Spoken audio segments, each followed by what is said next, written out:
வணக்கம். வணக்கம் அக்கா. உங்களை அறிமுகப்படுத்திக்கங்க. அக்கா, என் பேர் மணிகண்டன். வில்லிவாக்கம் சட்டமன்ற தொகுதி மாநில ஒருங்கிணைப்பாளர். 2026 சட்டமன்ற தேர்தல்ல வில்லிவாக்கம் தொகுதிக்கு வேட்பாளர் யாரை நிர்ணயிச்சிருக்காங்க?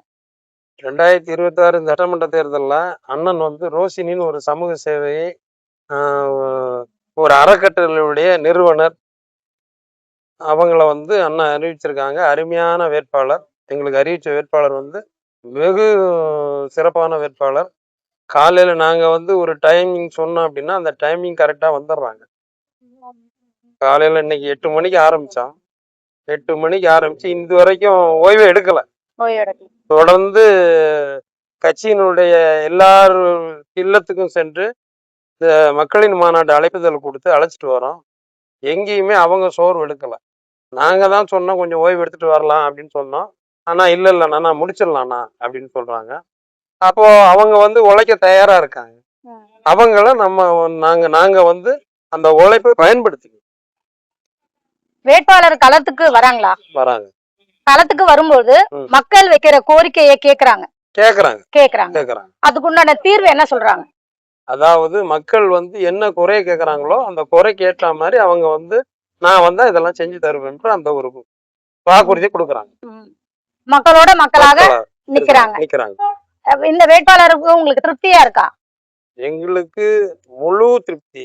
மொத்த தொகுதியில் இருக்கிற உறவுகள் அனைவருக்குமே முழு திருப்தி.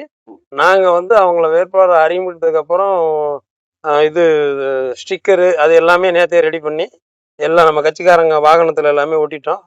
அடுத்த கட்டமா இப்ப பத்திரிகை கொடுத்துக்கிட்டு இருக்கோம். மக்களின் மாநாட்டுக்கு எல்லார் இல்லங்களுக்கும் சென்று பத்திரிகை நேரடியா கொடுத்து அழைச்சிக்கிட்டு இருக்கோம்.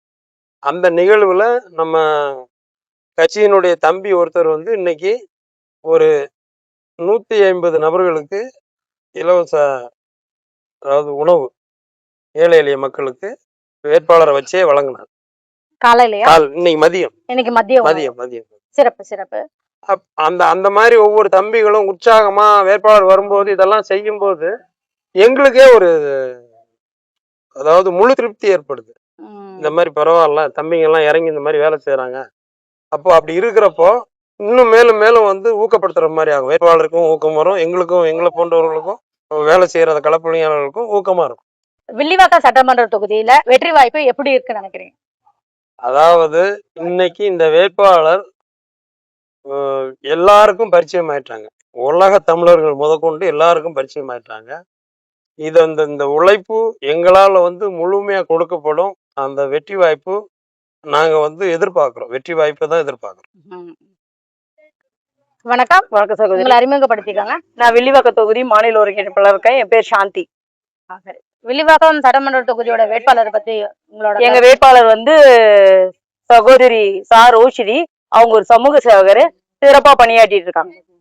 அவங்க இந்த உங்களுடைய பரப்புரைக்கு எந்த அளவுக்கு ஒத்துழைப்பு உங்களுக்கு தராங்க? எங்களை விட அதிகமா அவங்க தான் ஆர்வமாவும் காலையில வெள்ளனும் எங்க எல்லாரையும் அரிசனிச்சு அழகா கொண்டு போறாங்க. மக்கள் இடத்துலயும் சிறப்பா பணியாற்றுறாங்க. அவங்க கிட்ட தேவைக்கு என்னன்னு சொல்லிட்டு அவங்க நின்று கேக்குறாங்க. மக்கள் இடத்துல உங்களுடைய வேட்பாளரோட வரவேற்பு எப்படி இருக்கு? மக்கள் இடத்துல நல்ல வரவேற்பு இருக்கு. அதாவது வில்லிவாக்கம் தொகுதியை பொறுத்த வரைக்கும் இப்போ சகோதரி ரோஷினி ஒரு திருநங்கை என்பதனால அவங்களுக்கு நல்ல வரவேற்பு இருக்கு. கண்டிப்பா ஒரு மாற்றத்தை கொண்டு வரணும்னு சொல்லியிருக்காங்க மக்கள். இந்த வாட்டி சரியான மாற்றமா இருக்கும் நாங்க விரும்புறோம், எதிர்பார்த்துட்டு இருக்கோம் மாற்றத்தை. வில்லிவாக்கம் சட்டமன்ற தொகுதியில உங்களோட வெற்றி வாய்ப்பு எப்படி இருக்குன்னு நினைக்கிறீங்க? வெற்றி வாய்ப்பு எப்படி இருக்குல்ல, வெற்றியே எங்களது மாதிரிதான் இருக்கு. ஏன்னா அண்ணன் ஒரு சரியான நபரை தேர்ந்தெடுத்து நிறுத்திருக்காங்க. தங்கை ரோஷினி அவங்களுடைய இடத்த சரியா பயன்படுத்தி சரிவனா வேலை செய்யறாங்க, சிறப்பா வருவாங்க. வெற்றி எங்களுக்கு தான், வெற்றி நிச்சயம். வணக்கம். உங்களை பத்தி அறிமுகம். நான் அரசுகுமார், மாநில கொள்கை பரப்பு செயலாளர். 2026 வில்லிவாக்கம் சட்டமன்ற தொகுதியோட வேட்பாளர் யாரு? ரோஷன் என்றவங்க அறிமுகப்படுத்திருக்காரு அண்ணன். அவங்க ஒரு அறக்கட்டளை நடத்திட்டு இருக்காங்க. குழந்தைகளுக்காக அறக்கட்டளை நடத்திட்டு இருக்காங்க. இரண்டாவது அவங்க ஒரு திருநங்கை அப்படின்றத இந்த திராவிட கட்சிகள் திருநங்கைகளுக்கு முக்கியத்துவம் தராத சூழ்நிலையில தமிழ் தேசியம் திருநங்கைகளை முன்னிறுத்தது. அது ஏற்கனவே நாம் கட்சி தேர்ன்றவங்களுக்கு கொடுத்தாங்க. இப்போ அதே மாதிரி நமக்கு கொடுத்துருக்காங்க. இந்த வில்லிவாக்கம் தொகுதியில அவங்களுக்கு ஒரு நல்ல வரவேற்பு கொடுத்துருக்காங்க. மக்கள் எல்லாம் நல்லா வரவேற்கிறாங்க. ரெண்டாவது எங்களுக்கு உற்சாகப்படுத்தக்கூடிய அளவுக்கு உங்களுடைய வேட்பாளர் சுறுசுறுப்பாகவும் இயங்குறாங்க. மக்கள்கிட்ட நல்லா நேரடியாக அவங்களோட மக்களாக இணைஞ்சு அவங்களோட உறவா இருந்து பயணிக்கிறாங்க. அது எங்களுக்கு வந்து ஒரு உற்சாகமா இருக்கு. பரப்புரை மேற்கொள்ளும் பொழுது மக்களிடத்துல அவங்களோட குறைகளை கேக்குறாங்களா? கேட்குறாங்க, அதெல்லாம் கேட்குறாங்க. மக்கள்கிட்ட அவங்களுடைய தேவைகள் என்ன, அந்த அடிப்படை விவசாய தேவைகளோட இதெல்லாம் அவங்களோட கேட்டு அதை உள்வாங்குறாங்க. மக்களுடைய பிரச்சனைகள் என்னன்றதும் அது உள்வாங்குறாங்க. நல்ல அண்ணனோட கருத்தை உள்வாங்கியிருக்காங்க. மக்களோட நிக்கணும் அப்படின்றத அவங்க உறுதியா நிக்கிறாங்க. அண்ணன் வந்து ஒரு வேட்பாளரை நிப்பாட்டிட்டாங்க, சிறப்பா பணியாற்றுறாங்கன்னு சொல்றீங்க. இப்போ உங்களை சார்ந்தவர்கள் நாம் தமிழர் கட்சியில இந்த மாதிரி வேட்பாளர் ஒரு திருநங்கை நிப்பாட்டிருக்காங்கன்ற மாதிரி ஒரு கேலி செய்யற விதமா உங்ககிட்ட யாருன்னா கேள்வி இல்ல எழுப்பியிருக்காங்க? இல்ல அப்படிலாம் எதுவும் கிடையாதுங்க. மக்கள் வந்து அவங்கள வந்து ஒரு வேட்பாளரா மட்டும் இல்லாம மக்களுடைய ஒரு பிரதிநிதியா எடுத்துக்கிறாங்க. அவங்க நமக்காக வருவாங்க, அந்த அந்த அங்கீகாரம் கொடுத்துருக்காங்கல்ல, அதுக்கு ஒரு முக்கியத்துவம் கொடுத்துருக்கிறதுனால பாராட்டுறாங்க.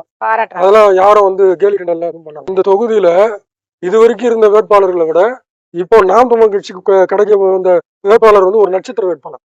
அந்த அளவுக்கு மக்கள்கிட்ட ஒரு நல்ல போய் சேர்ந்துருக்காங்க. மக்கள் உண்மையிலேயே வந்து அதாவது வரக்கூடிய சட்டமன்ற தேர்தலில் எங்களுக்கான வெற்றி வாய்ப்புகளே பிரகாசமா இருக்குன்றது நாங்க நம்பிக்கை பாக்குறோம். வணக்கம். வணக்கம். உங்களை அறிமுகப்படுத்திக்கங்க.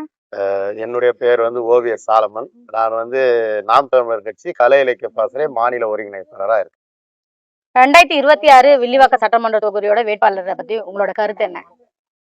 இது வந்து நானே ஒரு காணொலி போடலான்னு இருக்கேன். 234 தொகுதியிலும் ஆண்கள் பெண்கள் சரிபாதியா கொடுத்துருக்காரு. எங்களுடைய கொள்கை கோட்பாடு என்ன அப்படின்னு பாத்தீங்கன்னா, ஆணும் பெண்ணும் சமம் தான் என்றதை அதை வந்து சொல்லளவுல இல்லாம செயல் வடிவில பாத்தீங்கன்னா 117 பெண்கள் 117 ஆண்களுக்கு வாய்ப்பு கொடுத்திருக்காரு. அதுலயும் பாத்தீங்கன்னு சொன்னீங்கன்னாக்கா, என்கிட்டயே கூட சிலர் எங்களுடைய வேட்பாளர் அறிவிச்சு ஒரு 2 வாரம் இருக்கும். தங்கை ரோஷினி அவர்களை அறிவிச்சிருக்காங்க. அவங்க வந்து ஒரு திருநங்கை. அதாவது இந்த 3ஆம் பாலினத்தவர்களுக்கு இருந்து பாத்தீங்கன்னாக்கா அதற்கான வாய்ப்புகள் கொடுக்கிற ஒரே கட்சி நாம் தமிழர் கட்சி தான். 2016 காலகட்டத்திலே ஜெயலலிதா இருக்கும்போதே வந்து அவர்களை எதிர்த்து ஆர்கே நகர் தொகுதியில தேவி என்கின்ற ஒரு திருநங்கை நிறுத்தி மிகப்பெரிய ஒரு புரட்சியை உண்டு பண்ணினார். அந்த அம்மையாரே ஒரு பேட்டியில சொல்லியிருக்காங்க, நீ சமூக வலையத்துல கூட பார்க்கலாம். எனக்கு எதிராக திமுக தான் கடுமையா செயல்படும் நினைச்சேன். ஆனா ஒரு வேட்பாளரை போட்டு சீமான் எனக்கு கடுமையான ஒரு போட்டியை கொடுத்திருக்காருன்னு அந்த அம்மையாரே சொல்லியிருக்காங்க. அப்படி ஒரு புதுமை புரட்சியா செய்ததுதான் நாம் தமிழர் கட்சி. இப்போ இந்த வில்லிவாக்கம் தொகுதியில பாத்தீங்கன்னாக்கா காலகாலமா வந்து இந்த திராவிட ஆதிக்கம் அதிகமா இருக்கு. திராவிட சித்தாந்தம் திராவிட ஆதிக்கம் அதிகமா இருக்க அந்த இடத்துல மெல்ல மெல்ல நாம் தமிழர் கட்சி வளர்ச்சி அடைந்து வருது. எங்களுடைய தோழர்களுடைய கடுமையான உழைப்பினாலையும் அண்ணனுடைய அந்த கொள்கை கோட்பாடுனாலையும் எங்களோட கட்சி வளர்ச்சி அடைந்து வருது. இவங்களை வேட்பாளராக அறிவிக்கும் போது கூட என்கிட்டயே கூட கேட்டாங்க, நிறைய பேர் கேட்டாங்க, திமுக அதிமுக எல்லாம் அதான் கேலி கிண்டல் பண்ணுவாங்க இல்லையா, அந்த மாதிரியும் கேட்டாங்க. அது வேற ஒரு வார்த்தையில எல்லாம் கூட கேட்டாங்க. ஏன் நீங்க எல்லாம், நான் வந்து 12 வருஷமா இருக்கேன் அந்த கட்சியில, நீங்களாம் இருக்கும்போது இந்த வில்லிவாக்கம் தொகுதியில ஆளே இல்லையா, அவங்க வில்லிவாக்கம் தொகுதியில இருந்து யாரை நிக்க வைக்க முடியாதா, அது போட்டியிடுற அளவுக்கு கூட இங்க யாரும் தகுதியா இல்லையான்ட்டு மாற்று கட்சியினரும் கேட்டாங்க. நம்முடைய கட்சியில இருந்து நமக்கே கூடயே இருந்து குழி பறிச்சு துரோகம் செய்துட்டு போன சிலரும் வந்து அதை வந்து ஒரு பதிவாவெல்லாம் போட்டாங்க. நாங்க என்ன சொல்றோம் அப்படின்னாக்கா, நாம் தமிழர் கட்சியும் சரி, நாம் தமிழர் கட்சி பிள்ளைகளும் சரி, நாங்க வந்து எங்க அண்ணன் செந்தமிழன் சீமான் அவர்களுடைய கொள்கை என்னன்னு தான் நாங்க பார்ப்போம், அவரோட கோட்பாடு என்னன்னு தான் பார்ப்போம். ஆனா நாங்க வந்து அதுல குறைய காண மாட்டோம். எங்களோட கொள்கை கோட்பாடு என்னன்னு தான் பார்ப்போம். அவர் யாரை நிக்க வச்சாலும் அந்த நிக்க வைக்கிற அவருடைய அந்த உறுதித்தன்மைக்கும் விசுவாசத்துக்கும் நாங்க கடுமையா உழைச்சி அவருக்கு வந்து நாங்க வந்து வெற்றியை தேடி தரதான் பார்ப்போமே தவிர யார் நிக்கிறாருன்னு நம்ம பார்க்க மாட்டோம். எந்த கொள்கைக்காக அவர் நிக்க வைக்கிறாருன்னு பார்ப்போம். அந்த கொள்கையை வெல்ல வைக்கிறதுக்காக எங்களை உயிரையும் கொடுத்து நாங்க வேலை செய்து வெற்றி பெறுது. இப்போ வேட்பாளருடைய பணி பரப்புரையில எப்படி இருக்கு? சிறப்பா இருக்கு. நாங்க வந்து எதிர்பார்த்ததை விட அவங்க சிறப்பா தான் செயல்படுறாங்க. அவங்க வந்து உங்களோட முழு ஒத்துழைப்பு தராங்க? கண்டிப்பா தராங்க. நாங்க வந்து ஒரு நிகழ்வு சொல்றோம், வந்துட்டு நான் வந்துட்டேன்றாங்க. அதன் பிறகுதான் நாங்களே சில பேர் வரோம். அந்த அளவுக்கு அவங்களோட ஒத்துழைப்பு அவங்களோட செயல்பாடு நல்லா இருக்கு. மக்களிடையே அவங்க எளிமையா போய் வாக்கு கேட்கறாங்க, பேசுறாங்க. இப்ப கூட நான் சமீபத்துல ஒரு குடிசை பகுதி கூட்டு போனோம். அவங்க மக்கள் விரும்பி பேசுறாங்க, ஒரு வித்தியாசமா பாக்குறாங்க. இவங்கதான் வேட்பாளர் போது வித்தியாசமா பாக்குறாங்க. மக்கள் வந்து புரிய ஆரம்பிக்கிறாங்க. இன்னும் தேர்தல் தேதி அறிவிச்சு நாங்க தேர்தல் பணியில இன்னும் நாங்க தீவிரமா களமாடும் போது வில்லிவாக்கம் தொகுதி தமிழ்நாட்டிலே ஒரு முதன்மை தொகுதியா பேசப்படும்ன்றதுல அது நான் உறுதியா இருக்கும். வணக்கம், உங்களை அறிமுகப்படுத்திக்கங்க. நான் வில்லிவாக்கம் மண்டல செயலாளர் சுப்லட்சுமி. எங்க வில்லிவாக்கம் தொகுதிக்கு வந்து அண்ணன் வந்து ஒரு எங்களுக்கு சரியான வேட்பாளர் தான் நிறுத்திருக்காங்க. அதுல எந்த மாற்று கருத்தும் இல்லை. கண்டிப்பா அவங்க அந்த சகோதரி வந்து ரோஷினி அவர்கள் வந்து எங்க கூட இன்னைக்கு காலையிலேருந்து ஃபுல்லா எல்லா எங்க சகோதர சகோதரி வீட்டுக்கு போய் அழைப்பிதழ் வச்சு அவங்கள அழைச்சிருக்கோம். எல்லாரும் கண்டிப்பா வரோம். இப்போ எங்களோட நோக்கம் வந்து இந்த ஒரு வாரம் வந்து எங்களோட திருச்சி மாநாடை பற்றி மட்டும்தான் இருக்குது. அதுக்கப்புறம் இதுக்கு மேலேயும் எங்களால முழு மூச்சோட தேர்தல் காலத்தை சந்திக்க நாங்க தயாரா இருக்கோம். வேட்பாளர் களத்துக்கு வரும்போது ஒத்துழைப்பு தராங்களா? நல்லாவே இருக்கு ஒத்துழைப்பு. இன்னும் அவங்க 3ஆம் இனங்கிறப்ப இன்னும் ஜனங்களுக்கு வந்து பரவாயில்ல, எந்த கட்சியும் இல்லாத இங்க நிக்க வச்சிருக்காங்கிறது எல்லாரும் வரவேற்கிறாங்க. கண்டிப்பா அவங்களுக்கோசரம் வர ஓட்டுக்கு ஒரு அளவுக்கு இருக்கும்னு நாங்க நம்புறோம். இன்னைக்கு ஒரு நாள்லயே அப்போ மக்களோட தேவைகள் எல்லாம் வேட்பாளர் கேட்டுட்டு இருக்கிறோம். மக்களோட தேவைகள் நாங்களும் ஒரு லிஸ்ட் எடுத்திருக்கோம். ஆல்ரெடி ஏற்கனவே எல்லாம் தெரிஞ்ச ஏரியா தான் இது.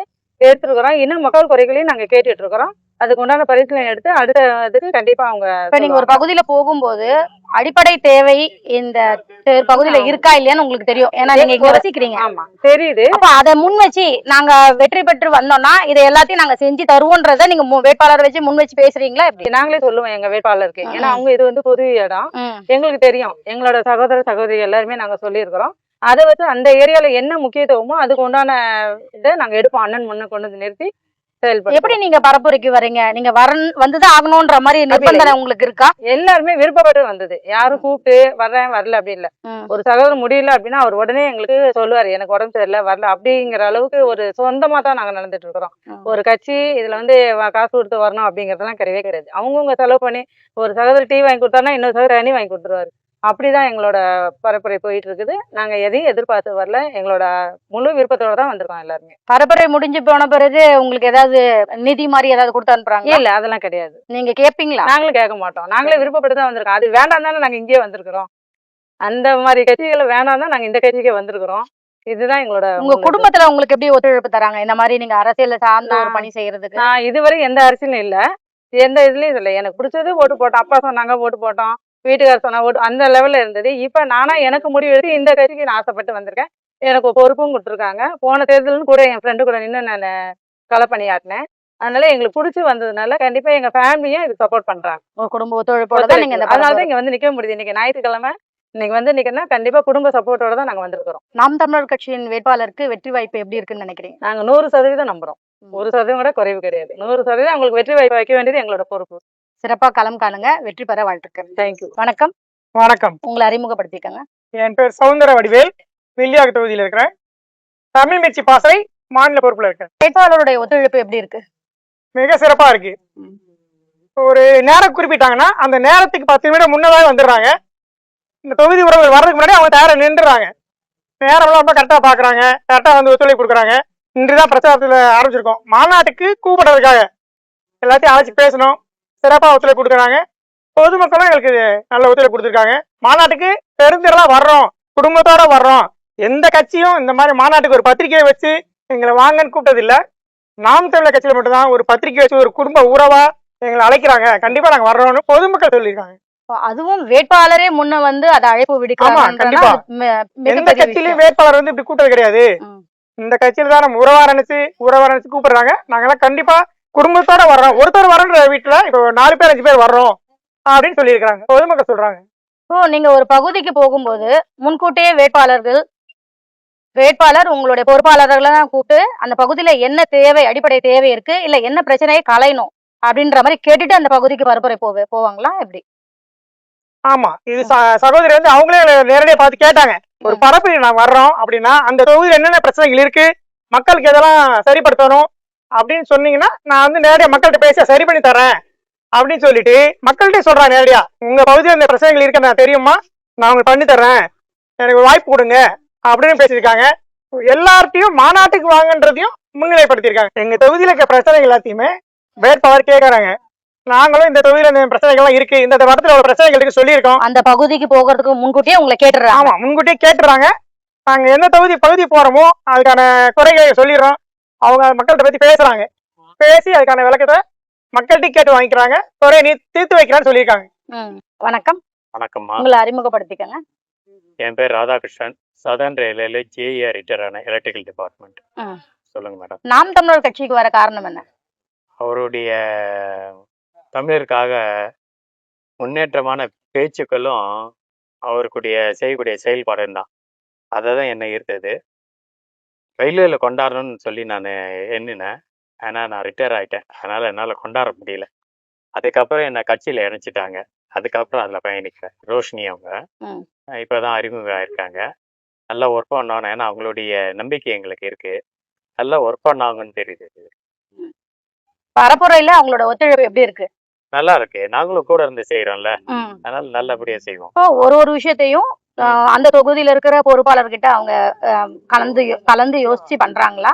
அந்த தொகுதியோடைய தேவைகள் என்னன்றதை கேக்குறாங்களா? கேக்குறாங்க. ம். கேக்குறாங்க. இப்ப அவங்க எல்லாரையும் செய்யக்கூடிய செயல்பாடுகளையும் அவங்க நம்ம கிட்ட சேர்ந்து செய்றாங்க. ம். அது ரொம்ப பிடிச்சிருக்கு. ம். நம்ம இன்னும் கொஞ்சம் சொல்லி தரணும் அவங்களுக்கு. ம். சொல்லி விட்டா ஆட்டோமேட்டிக்கா வந்துருவாங்க அவங்க. அருமையா செய்வான்னு நம்பிக்கை இருக்கு. மக்கள் இடத்துல அவங்களுடைய வரவேற்பு எப்படி இருக்கு? நல்லா இருக்கு. நல்லா நல்லா இருக்கு. பொதுவா நாம் தமிழர்னும் போது நல்லா இருக்கு. ம். நம்ம தான் வேலை பார்க்கணும். மாற்று கட்சியினர் திருநங்கைகளை வேட்பாளரா நிப்பாட்டிருக்காங்கன்ற மாதிரி ஏதாவது கேலி கிண்டல் பேசுறாங்களா? இல்ல அதெல்லாம் பேசல. உங்களுக்கு அந்த எங்க மாதிரி கிட்ட பேசல. ம். ஆனா அவங்களுக்கு ஆச்சரியமா இருக்கு. விமான அண்ணன் பாதி பெண்களுக்கும் பாதி ஆண்களுக்கும் அதுல திருநங்கைகளுக்கு கொடுக்கும் போது ஆச்சரியமா பாக்குறானுங்க. சரி, வியப்பா இருக்கு. வியப்பா இருக்கு. எந்த கட்சியும் பண்ணாத ஒரு பண்ணாத விஷயம் விஷயத்த அண்ணன் பண்றாங்கன்றனால 2026 வில்லிவாக்கம் சட்டமன்ற தொகுதியோட வேட்பாளர் வெற்றி பெற எங்களுடைய வாழ்த்துக்கள். நன்றி.